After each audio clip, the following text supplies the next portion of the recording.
diventare così, un po' più grande, con un po' di spazio. A te Antonello la parola.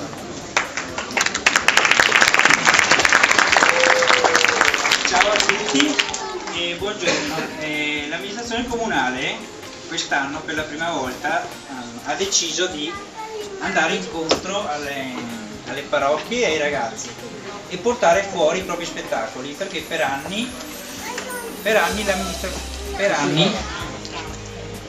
gli spettacoli venivano fatti in biblioteca, dove la sede non è appropriata, c'erano solo 99 posti, e l'anno scorso io ho visto che non era bello avere bambini che non ci stavano, gente sulle scale, e ho chiesto la collaborazione delle 3 parrocchie, dei 2 oratori di Ponzano e Merlengo e del Comitato Centro di Paderno, che hanno accolto con piacere il poter accogliere l'amministrazione e dall'altra parte aiutare la stessa amministrazione, visto che le casse sono un po' meno piene del solito, nel contribuire agli spettacoli. Così gli oratori si sono trovati degli spettacoli fatti dall'amministrazione e l'amministrazione ha trovato finalmente qualcuno che potesse dare una mano.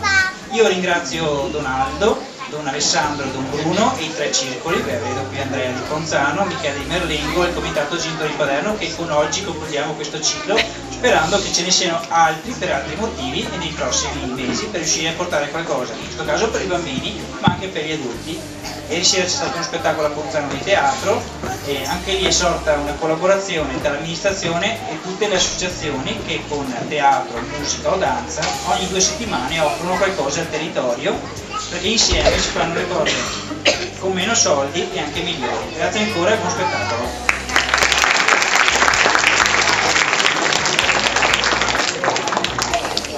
Buongiorno! Grazie, prego. Quando si dice buongiorno si risponde prego, grazie. Oh, questo è... Bene.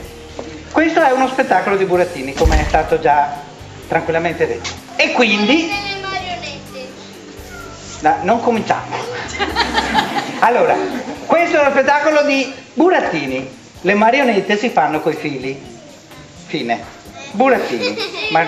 Bravo, basta così. Allora,